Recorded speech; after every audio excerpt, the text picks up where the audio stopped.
Give your quarry something to fear. Some hellish thing from a fevered dream.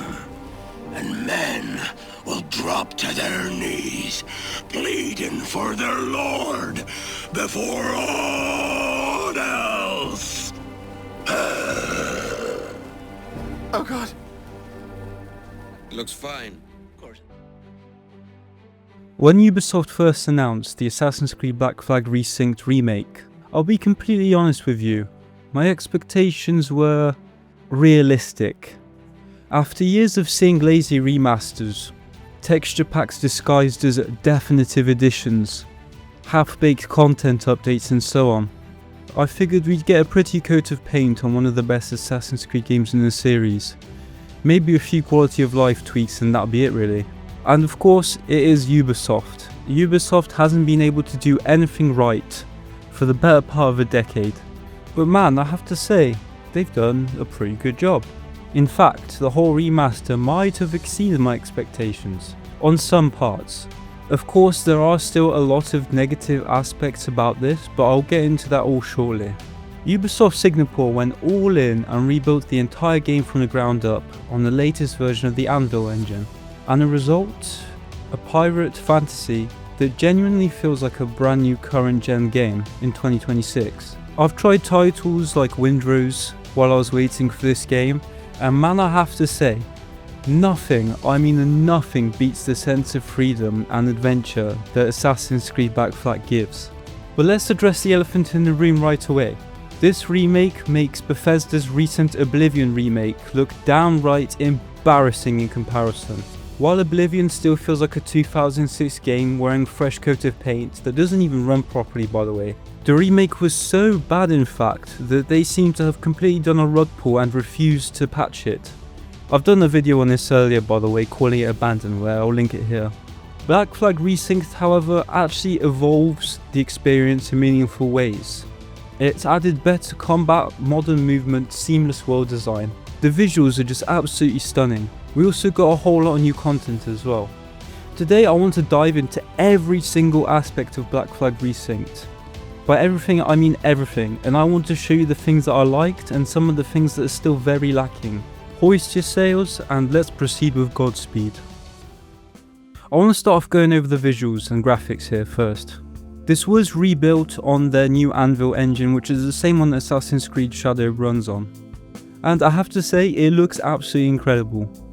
The open seas looks great, but the thing that really truly blows me away is when you go into those parts with the dense jungle, it just looks so good man. On top of this, you have ray trace global illumination, which actually seems to run pretty well. I've been able to run it no issue at all really. The world is much brighter and more vibrant than the original Black Flag from 2014. There's a lot less brown and bloom to the world, which I personally think is a positive. It looks absolutely beautiful. That bright blue water and the sun just looks incredible. Even the rain in this game looks good. I have seen a lot of people complaining that they've made it too bright. However, I think this actually makes it look like the Caribbean looks. They have a new weather system as well, which works really well. Storms, rogue waves, lightning, it all looks beautiful in this engine. I could talk about how good this actually looks all day, but how does this perform, you may be asking? Performs pretty well, from what I've experienced. Way better than the disastrous implementation of the Unreal 5 engine into the Oblivion remake.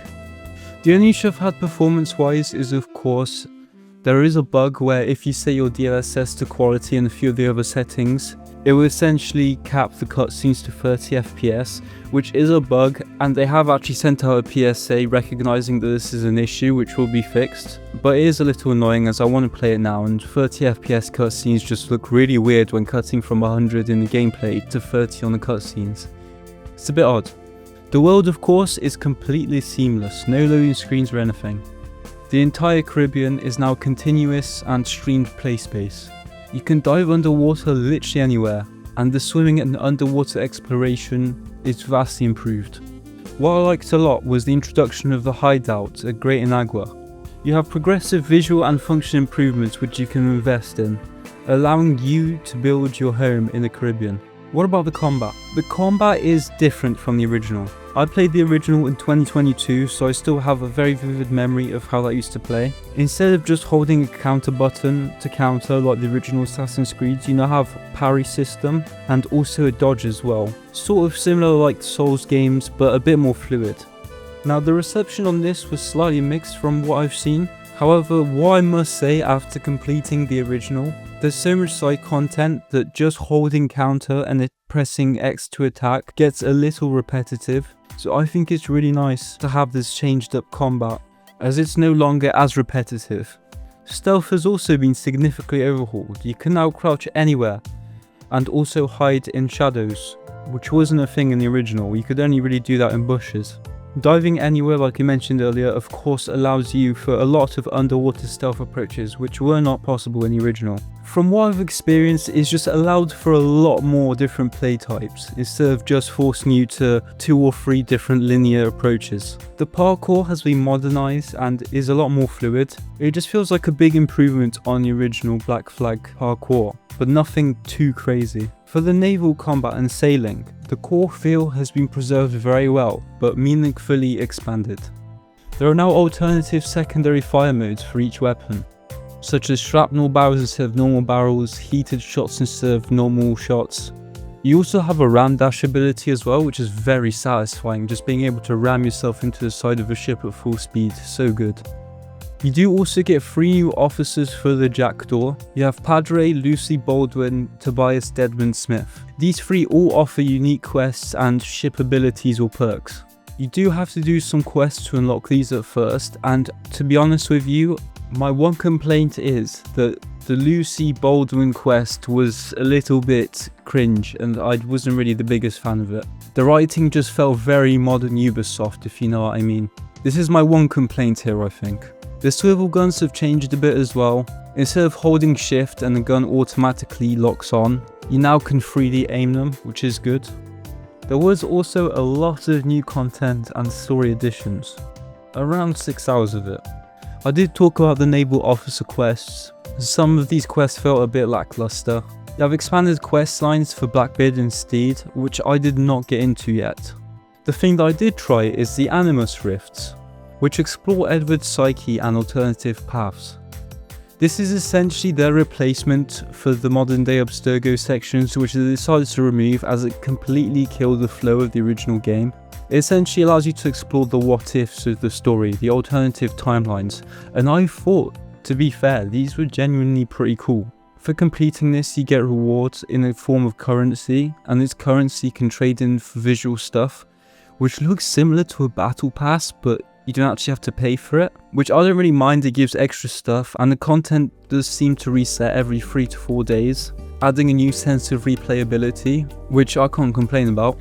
The best feature, you now have a dedicated shanty wheel, where you can manually select specific shanties that you want to play, instead of just waiting for them to come on randomly while you're sailing. There's a lot more side missions in terms of naval contracts, Templar hunts and so on. The ones that I've played are pretty good. Some of them do have a story in terms of introducing the quest giver, and they're not bad, so I did enjoy them. There was of course a lot of changes for more open-ended gameplay, or alternative paths, let's say. The tailing missions, you don't actually have to tail the target anymore, you can just eliminate him and find a piece of paper which will automatically lead you to the location that you're supposed to go to. I think this is great, as I hate to say this, but I don't play Assassin's Creed games stealthily when I don't have to. There was a lot of other changes in quality of life stuff as well, which some of it was okay, some of it was The multiplayer was removed, which is a shame. The Freedom Cry DLC is of course not available in this game, which I hope they add, but of course they likely will add a new price tag on top of that. There is new difficulty and accessibility options, which I think is a good change, as the original was just a bit too easy. In the original, if you went after ships in order of difficulty levels and just followed the ones that it recommended to you, it was way too easy. Whereas now it actually presents a bit of a challenge.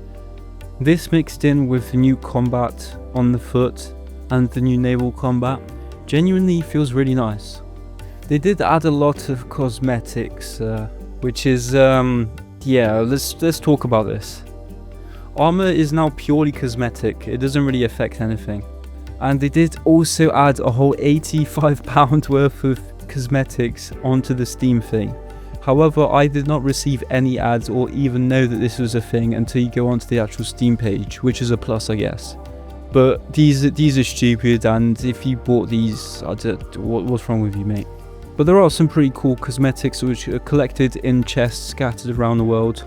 For example, alternative sails, figureheads for the ship, crew outfits and so on.